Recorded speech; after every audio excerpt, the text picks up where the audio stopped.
Good morning dear student. आज की हमारी वीडियो का विषय है संस्कृति संक्रमण और संस्कृतिकरण के शैक्षिक निहितार्थ। इससे पहले की वीडियो में हमने जाना संस्कृतिकरण क्या है और संस्कृति संक्रमण क्या है। संस्कृतिकरण में हमने जाना जब हम किसी एक संस्कृति यानी कि अपनी संस्कृति को जब हम जानते हैं, समझते हैं, उसके विभिन्न पहलुओं के बारे में हम ज्ञान प्राप्त करते हैं और उन्हें अपने व्यवहार में लाते हैं। इसके हमने आपको परिणाम भी बताया था, यह एक लर्निंग का परिणाम है। चेतन और अचेतन प्रक्रिया से हम इनको सीखते हैं और यह एक डायनामिक प्रोसेस है, यानी कि इसमें परिवर्तन भी होते रहते हैं। इसी प्रकार से हमने जाना कि संस्कृति को जानना हमारे लिए, हमारे अपने समाज में अपने अस्तित्व को बनाने के लिए क्या है, बहुत ही ज़रूरी है।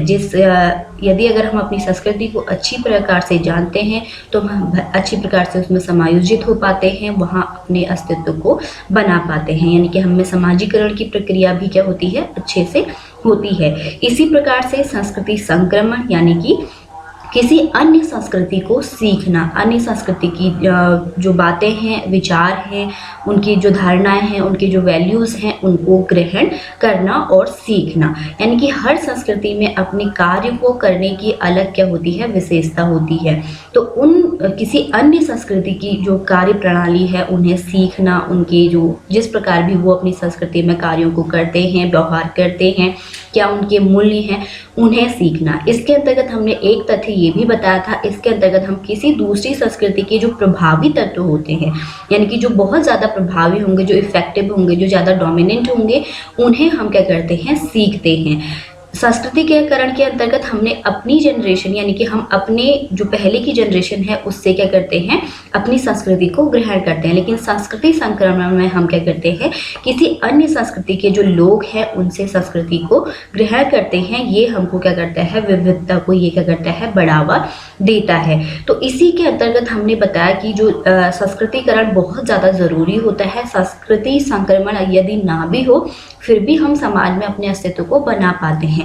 लेकिन ये ज़रूर संस्कृति संक्रमण हमें और भी हमारे क्षेत्र को, हमारे दायरे को क्या करता है, बढ़ा देता है। जिस प्रकार से आज हम ग्लोबलाइजेशन की बात करते हैं, उसी प्रकार से यदि अगर संस्कृति संक्रमण की बात अगर होती है, हम किसी अन्य संस्कृति को भी जानते हैं, समझते हैं, तो हम दूसरे जो समाज है उनके साथ अच्छे से इंटरेक्ट कर पाते हैं। उनकी अच्छी बातों को अपनी संस्कृति में लागू करके अपनी संस्कृति में क्या कर सकते हैं, और ज़्यादा वृद्धि कर सकते हैं, ग्रोथ कर सकते हैं और अपने व्यवहार में क्या कर सकते हैं, मैं भी क्या कर सकते हैं, अपने व्यक्तित्व को भी और ज़्यादा उसमें क्वालिटीज़ को हम विकसित कर सकते हैं। तो आज समझेंगे कि क्या इनके शैक्षिक निहितार्थ हैं, यानी कि जो संस्कृति संक्रमण है इन्हें हम क्यों पढ़ रहे हैं, क्यों समझ रहे हैं इनको, या फिर बच्चों को संस्कृति का ज्ञान देना, किसी अन्य संस्कृति का ज्ञान देना हमारे लिए क्यों आवश्यक है, इसे हम समझते हैं। तो इसको हम समझेंगे। इन स्लाइड्स में कुछ बातों को आपको बताया गया है कि जिनके आधार पर हम समझ पाएंगे संस्कृतिकरण के क्या शैक्षिक निहितार्थ है। तो इनको अलग अलग पढ़ रहे हैं हम।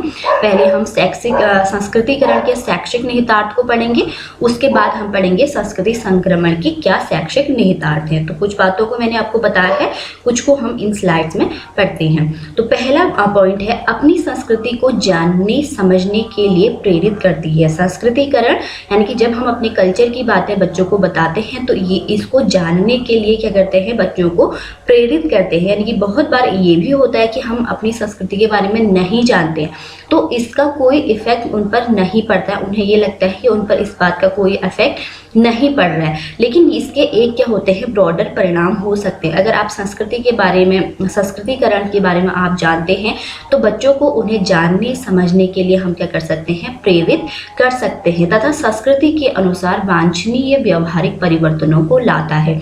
यानी कि संस्कृतिकरण की प्रक्रिया जो है यह क्या करती है, बच्चे में एक संस्कृति में जिस प्रकार से व्यवहार किया जाता है, जो एक संस्कृति के लोग चाहते हैं कि बच्चे में इस प्रकार के परिवर्तन आए, तो वो कब आएंगे, वो संस्कृतिकरण के दौरान आएंगे। जब हम उनको उनकी संस्कृति के बारे में बताएंगे, बच्चे उसके लिए प्रेरित होंगे, तब उसमें उन बच्चों में उस प्रकार के जो व्यवहार एक संस्कृति के अंतर्गत किया जाता है, किस प्रकार से वो कार्य करते हैं। क्योंकि हमने आपको बताया कि पहले ही संस्कृति क्या है, बिहेवियर पैटर्न है कि कोई पर्टिकुलर ग्रुप के लोगों का। तो यहाँ पर वो उस पर्टिकुलर ग्रुप के लोगों को किस प्रकार से व्यवहार करना चाहिए, क्या सही वांछनीय व्यवहार हो गया कि क्या सही व्यवहार, व्यवहार सभी बच्चे करते हैं लेकिन एक संस्कृति के कुछ व्यवहार पैटर्न सबके अलग होते हैं। तो किस प्रकार से, जैसे अगर हम हिंदू धर्म की बात करें, यहाँ पर ये माना जाता है कि हम यहाँ पर पेरेंट्स जो हैं उनको बहुत ज़्यादा वैल्यू दिया जाता है। तो वो उस संस्कृति को जब समझेंगे, जानेंगे, तो तब बच्चों में क्या करेंगे, उस प्रकार के व्यवहारिक परिवर्तन आ पाएंगे। तो संस्कृतिकरण का एक बेनिफिट ये होता है, इसका शैक्षिक निहितार्थ ये होता है कि बच्चे इसको जानने के लिए प्रेरित होते हैं और हम उनके व्यवहार में वांछनीय परिवर्तन ला पाते हैं। दूसरा है सांस्कृतिक आदतों व भाषा के विकास में सहायता करता है। मैंने आपको पहले भी बताया कि हर एक संस्कृति के बिहेवियर पैटर्न है, किस प्रकार से हमें वहाँ पर व्यवहार करना चाहिए। जैसे कि आदतें कि माता पिता का आदर करना, सच बोलना, है ना। तो ये कुछ अच्छी आदतें हैं जो हर एक संस्कृति की होती है कि किस प्रकार से, जैसे कि हमारी अगर संस्कृति में देखा जाए तो हम यहाँ पर प्रकृति को बहुत ज़्यादा क्या करा जाता है, वैल्यू किया जाता है। तो इन आदतों को डेवलप करने के लिए संस्कृतिकरण को, यानी कि सांस्कृतिक जो आदतें हैं उनको संस्कृतिकरण के द्वारा बच्चे क्या करते हैं, सीखते हैं। इसी प्रकार से प्रत्येक संस्कृति की अपनी जो भाषा है, यानी कि एक समूह में रहने वाले जो लोग हैं उनकी एक भाषा का पैटर्न भी क्या होता है। आपने देखा होगा कि हम कुछ एक पर्टिकुलर एरिया में रहने वाले लोगों को उनकी भाषा से समझ जाते हैं, तो कहीं ना कहीं उनकी संस्कृति की झलक उनकी भाषा में दिखाई देती है। तो ये भी संस्कृतिकरण का परिणाम है, जब हम उनको उनकी संस्कृति के बारे में बताते हैं, वो जानते हैं और उनको वो क्या करते हैं, फॉलो करते हैं, तो वो उनके भाषा विकास में भी क्या करता है, मदद करता है। तो सांस्कृतिक आदतों किस प्रकार से व्यवहार एक संस्कृति के अंतर्गत किया जाता है ये भी हम सीखते हैं और भाषा का भी विकास क्या होता है, इससे ज़्यादा होता है। बच्चे अपनी संस्कृति के बारे में जानेंगे तो तभी वो अपनी बातों को अच्छे से दूसरों के सामने रख पाएंगे। यानी कि अगर जैसे हमने पहले बताया कि संस्कृतिकरण अपने अस्तित्व को बनाए रखने के लिए बहुत ज़्यादा ज़रूरी है। तो भाषा के आधार पर वो क्या करेंगे, अपनी संस्कृति को जब भी कहीं पर उनको व्यक्त करने की बात आएगी तो वो उसे आसानी से व्यक्त कर पाएंगे। नेक्स्ट है संस्कृतिकरण के द्वारा बालक में अच्छे विचारों, मूल्यों और विचारधाराओं को सीखता है। यानी कि हर संस्कृति के अंतर्गत कुछ अच्छे विचार, कुछ वैल्यूज और कुछ विचारधाराएं क्या होती हैं। संस्कृतिकरण में आपने देखा होगा हमारी संस्कृति में लोग उन्हीं व्यवहारों को फॉलो करते हैं जो कि क्या होती हैं, अच्छी होती हैं। यानी कि ये कहीं ना कहीं हमारी समझ को भी क्या करते हैं, विकसित करते हैं कि क्या सही है, क्या गलत है। अपनी संस्कृति के आधार पर हम क्या करते हैं, जब हम उनको जानेंगे, एक बार हम उनको जानेंगे, समझेंगे, उसी के आधार पर हम उन पे निर्णय ले पाएंगे। तो हमेशा ये रहता है कि बच्चे उसके जो अच्छे विचार हैं या उनकी जो वैल्यूज़ हैं उनको हम क्या करते हैं, हस्तांतरण करते हैं। अपनी एक संस्कृति में लोग यही कोशिश करते हैं कि कुछ अच्छी बातें जो हैं, अच्छे विचार जो हैं, उनको हम क्या करें, नेक्स्ट जनरेशन में क्या करें, हस्तांतरण उनका करें। तो संस्कृतिकरण के द्वारा बच्चों में क्या होती है, जो गुड वैल्यूज़ हैं या फिर जो विचारधाराएं हैं उनका क्या होता है, विकास होता है। तो संस्कृतिकरण में हमारे जो अच्छे विचारों को है उनको भी हम क्या करते हैं, अडॉप्ट करते हैं। नेक्स्ट है यह व्यक्ति को समाज को समझनी, यानी कि एक समाज में जो लोग रहते हैं, एक पर्टिकुलर समुदाय की हम यहाँ पर बात कर सकते हैं। संस्कृतिकरण जब हम कह रहे हैं तो एक पर्टिकुलर एरिया की संस्कृति, तो उस समाज को समझने के लिए कि वहाँ पर किस प्रकार से कार्य होते थे, किस प्रकार से होते हैं, क्यों हम इन जो हमारे डिफरेंट टाइप के फेस्टिवल हैं उनको हम सेलिब्रेट कर रहे हैं, तो अपने समाज को समझने के लिए कि क्यों ऐसा किया जाता था और क्यों अब हम इस चीज़ को कर रहे हैं। समाजीकरण को बढ़ावा देता है, समाज को समझने और समाजीकरण यानी कि समाज के आधार पर अपने व्यवहार को करना, यानी कि जो समाज में सबको जो एक्सेप्टेबल है उस प्रकार के व्यवहार को करना। तो जो हमारी संस्कृति में हमारे समाज के क्या होते हैं, व्यवहार झलकते हैं। तो इससे क्या होता है, बच्चे समाज को अच्छे से समझ पाते हैं और समाजीकरण को क्या करते हैं, वो बढ़ावा देते हैं। जो व्यक्ति को अपने समाज में, यदि वो अपने समाज को अच्छे से समझ पाएंगे, यानी कि जो समाजीकरण यानी कि जो समाज चाहता है उस प्रकार से व्यवहार, एक्सेप्टेबल बिहेवियर को वो करते हैं, तो उनके आधार पर बच्चा क्या होता है, समायोजित, उसको वहाँ पर एडजस्ट होने में भी क्या होता है, बहुत सहायता मिलती है। तो वह आसानी से अपने समाज में एडजस्ट कर पाता है। वो उस समाज के पुराने लोग हों या नए लोग हों या फिर उनकी जनरेशन के जो लोग हों, उनके साथ वो अच्छे से क्या कर पाते हैं, समायोजन कर पाते हैं। नेक्स्ट है व्यक्ति को अपने समाज की संस्कृति के विषय में जागरूक बनाती है, यानी कि वो जानेगा, जब वो संस्कृतिकरण की प्रक्रिया होगी, जब सिखाया जाएगा उनको उनकी संस्कृति के बारे में, तभी वो उसके बारे में क्या होंगे, जागरूक होंगे, यानी कि समझ पाएंगे उसको, दूसरों को, यानी कि एक जनरेशन से उन्होंने सीखा, नेक्स्ट जनरेशन में वो है तभी समझ पाएंगे जब वो संस्कृति, अपनी संस्कृति को जानेंगे, समझेंगे, तभी वो उसका हस्तांतरण अगली पीढ़ी में कर पाएंगे, जिससे व्यक्ति अपनी संस्कृति के विषय में किसी प्रकार का निर्णय, यानी कि संस्कृति में अगर किसी प्रकार के निर्णय लेने की बात कब आएगी, जजमेंट का कब होगा, जब बच्चे क्या करेंगे कि अगर किसी प्रकार की संस्कृति में कोई गलत प्रथाएं हैं या फिर कोई गलत बातें हैं तो उनको अपनाना चाहिए या नहीं अपनाना चाहिए, क्या सही है क्या गलत है, इसके बारे में वो तब समझ पाएंगे जब वो अपनी संस्कृति को जानेंगे, समझेंगे और उसकी वृद्धि यानी कि उसके ग्रोथ में कार्य कर पाता है। यानी कि अगर कोई संस्कृति है, हमने आपको बताया संस्कृति क्या है, डायनामिक प्रोसेस भी है, इनमें परिवर्तन भी आते हैं, हम अपनी संस्कृति में सुधार भी करते हैं, तो तभी वो इन पे सुधार कर पाएगा जब वो अपनी संस्कृति के बारे में जानेगा और उनके बारे में जब वो अवेयर होगा और जब वो इसके बारे में अच्छे से जजमेंट यानी कि डिसीजन ले पाएगा कि क्या सही है क्या गलत है, क्या करना चाहिए क्या नहीं करना चाहिए, इस चीज़ का अपनी संस्कृति से उनको क्या होता है, ज्ञान होता है। तो हमारी संस्कृति में हम अच्छी बातों को ही क्या करते हैं, नेक्स्ट जनरेशन में क्या करते हैं, हस्तांतरित करते हैं। तो ये संस्कृति के आधार पर होता है, जब वो उन्हें जानेगा तभी वो क्या कर पाएगा, डिसीजन भी ले पाएगा और तभी वो उनके ग्रोथ के लिए कार्य भी कर पाएगा। किसी अन्य संस्कृति को समझने में सहायता करता है। संस्कृतिकरण यानी कि जब आप अपनी संस्कृति को समझेंगे वह आपको दूसरी संस्कृति को सीखने में भी क्या करेगा, मदद करेगा। यानी कि अगर आप अपनी संस्कृति के बारे में नहीं जानते कि क्या किस प्रकार से हमारे यहाँ कोई कार्य होता है, हमारे समाज में कोई कार्य किस प्रकार से किया जाता है, तो जब तक आप अपनी संस्कृति को नहीं समझ पाएंगे तो दूसरों की संस्कृति को समझने में भी क्या होगी, कठिनाई होगी। तो यह क्या करता है, हमें अपनी संस्कृति को समझने के लिए प्रेरित तो करता ही है, साथ में हम दूसरी संस्कृति को भी आसानी से समझ पाते हैं। एकता, समानता और भाईचारे को बढ़ावा देता है। यानी कि संस्कृतिकरण के अंतर्गत हमें एक यूनिटी की क्या होती है, फीलिंग डेवलप होती है, इक्वालिटी की फीलिंग डेवलप होती है, ब्रदरहुड की फीलिंग डेवलप होती है। तो ये चीज यानी कि हम एक समाज में रहते हैं, एक समान रूप से अगर हम व्यवहार करेंगे तो हमें भाईचारे को क्या होगा, बढ़ावा मिलेगा, समानता, हमें समानता का भाव पैदा होगा कि हाँ हम सभी क्या हैं, एक से हैं, एक प्रकार से व्यवहार करते हैं। तो ये सारे क्या हैं, संस्कृतिकरण के जो शैक्षिक निहितार्थ हैं, इसके द्वारा हम क्या करते हैं, इन सारी चीज़ों को सीखते हैं। नेक्स्ट जानते हैं संस्कृति संक्रमण के शैक्षिक निहितार्थ, यानी जब हम किसी अन्य संस्कृति को सीखते हैं तो उसके क्या बेनिफिट्स होते हैं या फिर उसके क्या महत्व है शैक्षिक जीवन में। तो पहला है विभिन्न संस्कृतियों में समायोजन की क्षमता को बढ़ाता है। यानी कि हम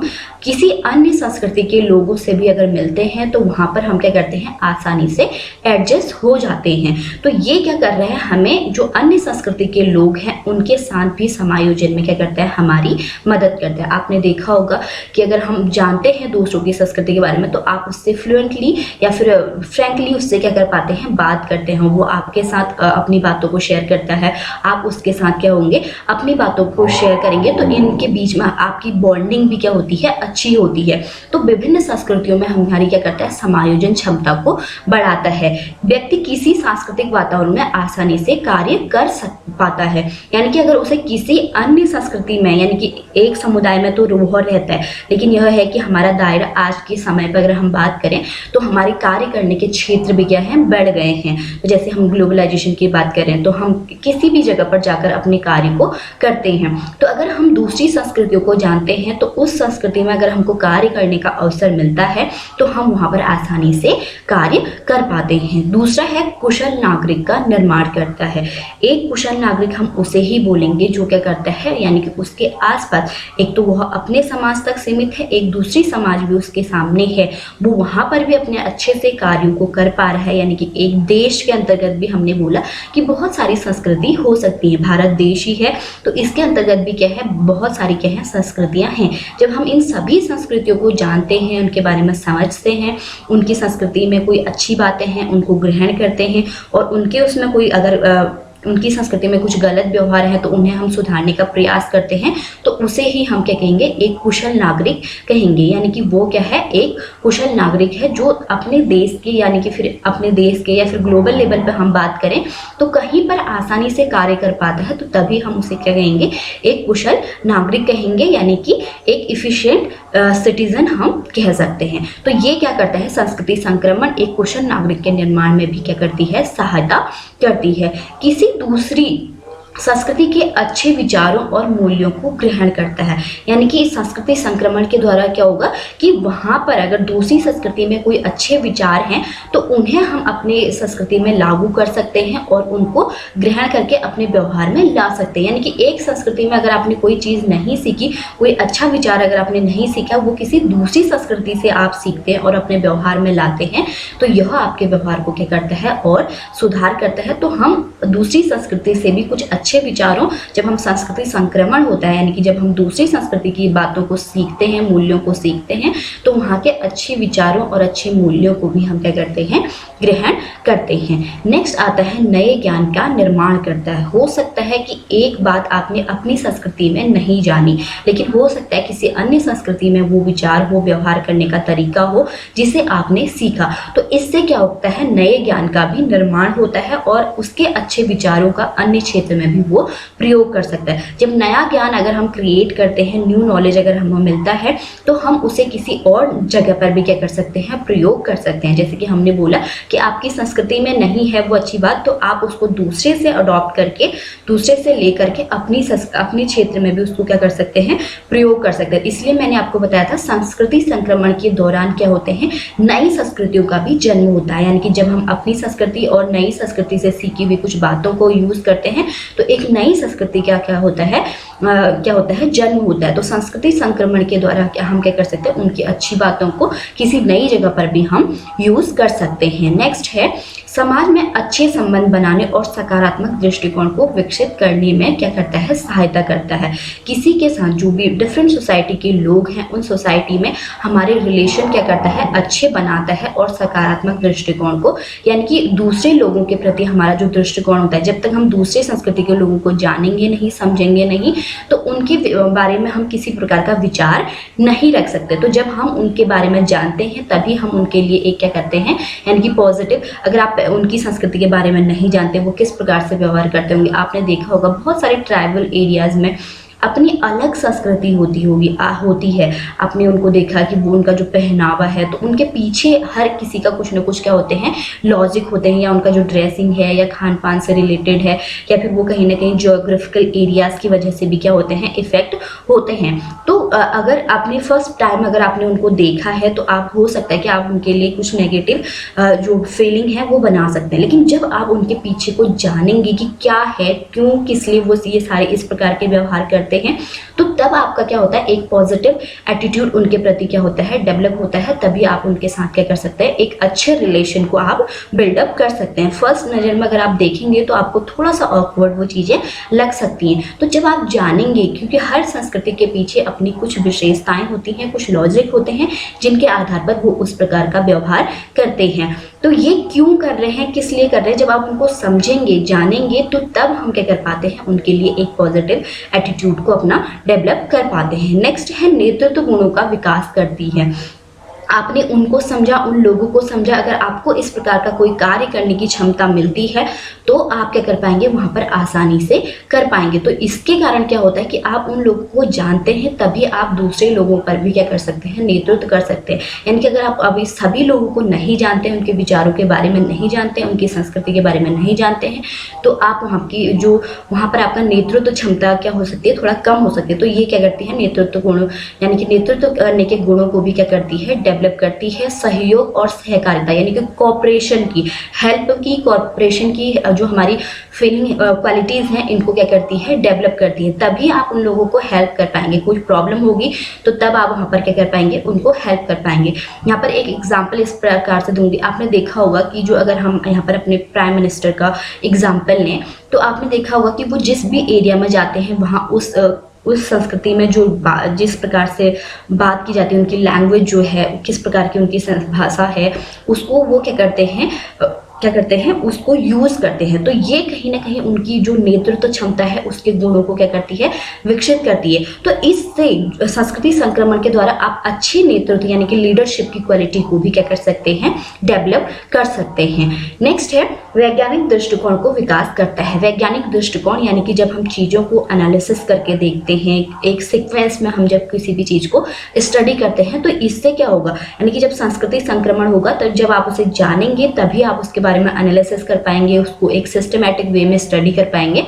तो तभी ये क्या कहता है कि जो संस्कृति संक्रमण है वो क्या करता है, वैज्ञानिक दृष्टिकोण को भी क्या करता है, बच्चे में डेवलप करता है, क्योंकि आप समझ रहे हैं उसकी अच्छी और बुरी बातों को आप एनालिसिस कर रहे हैं, एक सीक्वेंस में आप स्टडी करते हैं। तो ये क्या करता है, वैज्ञानिक दृष्टिकोण का भी विकास करता है। नेक्स्ट है, इसी में है बालक के विभिन्न कौशलों को भी सीखता है। हो सकता है कि किसी अन्य संस्कृति में उस कार्य को करने का पैटर्न क्या हो सकता है, अलग हो सकता है। तो जैसे कि हमने बोला कि हमारी संस्कृति में, मैंने आपको एग्जांपल बताया था एपन का, तो एपन को हम किस प्रकार से बनाते हैं, और उसी प्रकार से रंगोली बनाने का भी पैटर्न क्या है, अलग है, किस प्रकार से हमें वहां पर अपने हाथों से काम करना है। तो ये दो तरह के कौशलों को आपने सीखा। तो इस प्रकार से ये क्या करता है, हमें विभिन्न कौशलों को सीखने में भी हमारी क्या करता है, हेल्प करता है। यह व्यक्ति के स्वयं के व्यक्तित्व और सामाजिक व्यवहार में सुधार करता है, यानी कि आपकी पर्सनालिटी, जितना ज़्यादा आप अलग डिफरेंट संस्कृति को जानेंगे तो आपके व्यक्तित्व में उतना ज़्यादा क्या होता है, निखार आता है, आप उनमें ग्रोथ कर पाते हैं। सामाजिक व्यवहार जितना ज़्यादा आप एरिया के साथ विकसित होते हैं, एक संस्कृति को तो आप जानते हैं, दूसरी संस्कृति के साथ भी आप कंपेयर कर पाते हैं सारी चीज़ों को, तो ये आपके सोशल बिहेवियर और आपकी पर्सनालिटी में भी क्या करता है, सुधार करता है। तो ये दोनों चीज़ों को हमने समझा कि संस्कृतिकरण और संस्कृति संक्रमण क्यों हमारे लिए आवश्यक है। ये बहुत सारे गुणों को हमारे अंदर क्या करती है, डेवलप करती है। जैसे कि हम मानते हैं कि एजुकेशन क्या है, एक सोशल प्रोसेस है, यानी कि सामाजिकरण की प्रक्रिया है। तो सामाजिकरण की प्रक्रिया यानी कि हम जो है अपने समाज से अलग नहीं है, जो भी कार्य हम करते हैं अपने समाज में रहकर करते हैं और अपने समाज के लिए करते हैं और अपना अस्तित्व को समाज में बनाए रखते हैं। तो इन सभी चीज़ों के लिए हमारा संस्कृतिकरण और संस्कृति संक्रमण क्या है, बहुत आवश्यक है। तो आज की वीडियो के लिए इतना ही। Thank you students.